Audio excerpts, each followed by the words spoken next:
Human rights protection council of India Andhra Telangana మహిళా chairperson doctor Kandavalli Lakshmi ఆధ్వర్యంలో రాష్ట్ర ఐటీ మరియు విద్యాశాఖ మంత్రి నారా లోకేష్ జన్మదినం సందర్భంగా నామవరంలోని మానవీయ ఐక్య సేవ అసోసియేషన్ వృద్ధుల ఆశ్రమంలో వృద్ధులకు అన్నప్రసాదం అందించారు.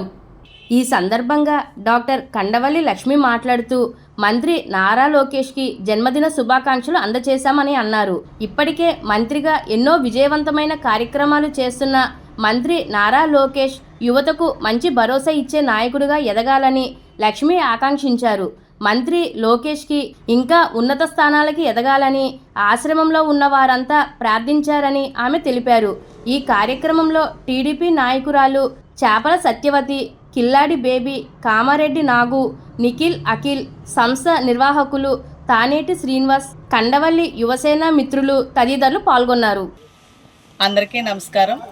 ఈరోజు నారా లోకేష్ బాబు గారు రాష్ట్ర విద్యా శాఖ మంత్రివర్యులు నారా లోకేష్ బాబు గారి పుట్టినరోజు సందర్భంగా ఈరోజు నామవరం గ్రామంలో తానేటి శ్రీను గారు ఆధ్వర్యంలో మానస ఆశ్రమంలో ఈరోజు వృద్ధులందరికీ కలిసి భోజనాలు ఏర్పాటు చేయడం జరిగింది. వీరందరూ కూడా లోకేష్ బాబు గారికి మంచి బ్లెస్సింగ్స్ అందజేస్తున్నారు.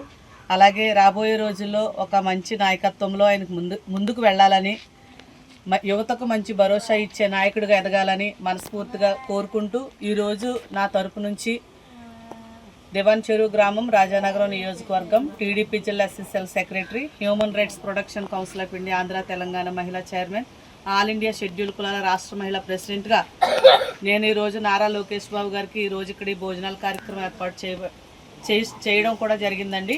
వీరందరూ కూడా మంచి బ్లెస్సింగ్స్ ఇచ్చి లోకేష్ బాబు గారిని ఆశీర్వదించాలని, మంచి ఆయురారోగ్యాలు ఆయుష్కాలంతో రాబోయే రోజుల్లో ఉన్నతమైన పదవితో ఆంధ్రప్రదేశ్ని అభివృద్ధి పదం నడిపిస్తామని మనస్ఫూర్తిగా ఆశీర్వదిస్తున్నాం.